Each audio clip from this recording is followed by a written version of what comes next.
Felices fiestas.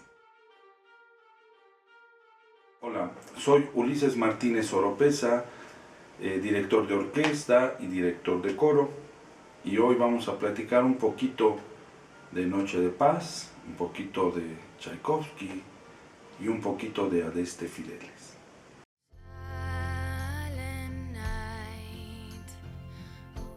Noche de Paz. Esta pieza la escribió un compositor alemán de nombre Franz Gruber, y él era Kapellmeister, que es el cargo más honorario que tenía un músico en Alemania. A lo más que podía aspirar era ser Kapellmeister. Músicos importantes lo fueron, como el papá del propio Beethoven llegó a ser Kapellmeister. En algún momento que en su pueblo o localidad le pidieron que participara en un concurso de Navidad que habían organizado, él escribió una obra para órgano, pues él era un gran virtuoso de este instrumento. Cuando ya se vino el tiempo de que tenía que estar ya inscrito y poder cerrar el concurso, le recordaron el sacristán de su iglesia, dijo: maestro, ¿ya mandó usted su obra? Y él dice: no la he mandado, pero aquí la tengo. Entonces, cuando fue a buscarla a los tubos del órgano, que es el lugar donde la había guardado, descubrió con terror que las ratas habían comido más de la mitad de sus partituras. Entonces, rápidamente, él escribió una obra para coro y orquesta de cuerdas, que incluía un corno también, por cierto, y ya, la mandó al concurso y todo.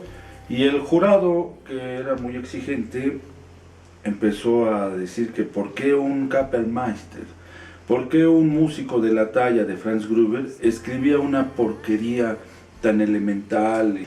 Lo descalificaron, lo arrojaron al olvido y todo, y ya ganó otro músico el concurso, etcétera, etcétera. Y el tiempo pasó, murió Franz Gruber, murieron todos los jueces, murió todo el mundo. Y a finales del siglo XIX, en Estados Unidos, un dueño de circo se encontró una partitura que le gustó. Se la puso a los trapecistas para que acompañaran sus piruetas y sus evoluciones. Este dueño de circo más adelante compró una fábrica de cerveza.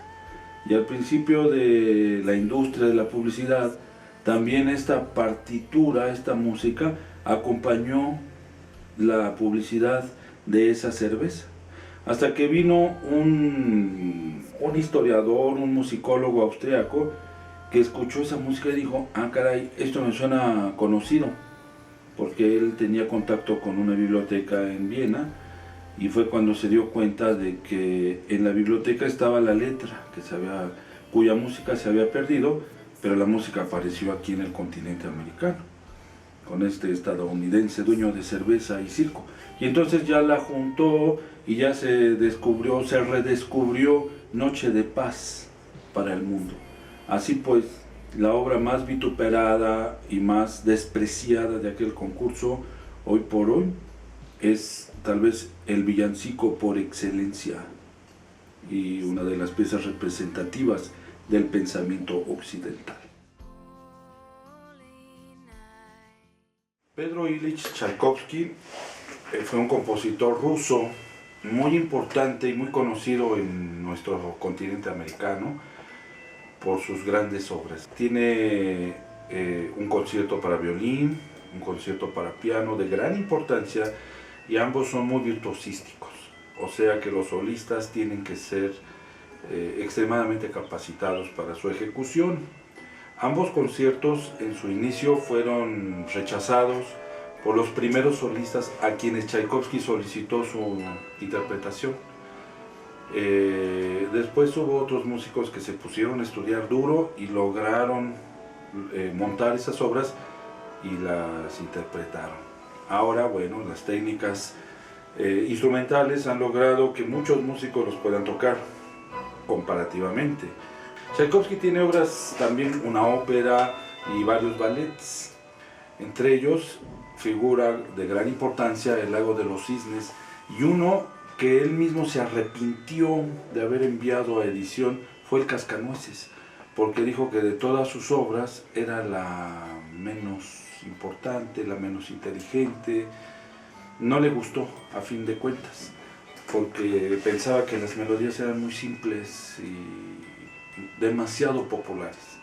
Esta obra es muy importante y es la que representa la Navidad, porque se representa o está enfocada a esa época la actuación.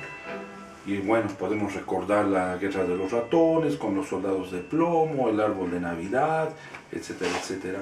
Y grandes danzas que son famosas, como la danza rusa, la danza de helada de azúcar, la danza árabe y el desde luego inmortal Vals de las Flores, que incluso para nuestras quinceañeras latinas y mexicanas es una pieza muy importante porque la bailan con mucha frecuencia.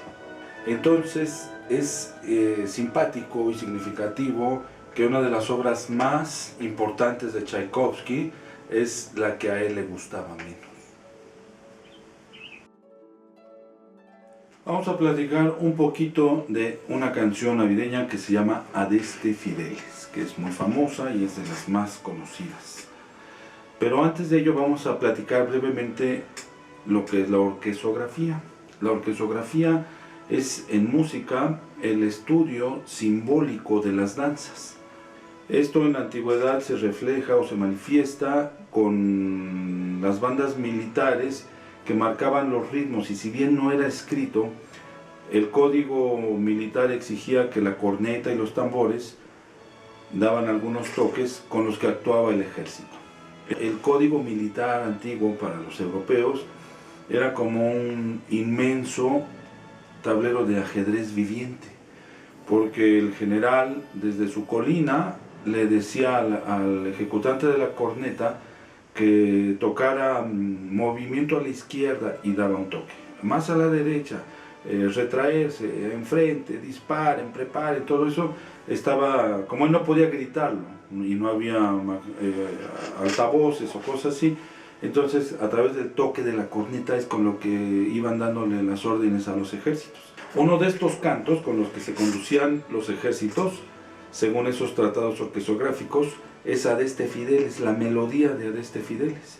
Y lo paradójico es que esa pieza, que tiene un significado de muerte, en la actualidad sea uno de los cantos más representativos de la Navidad, y que además Adeste Fideles dice: venid, venid fieles, alegres y triunfantes.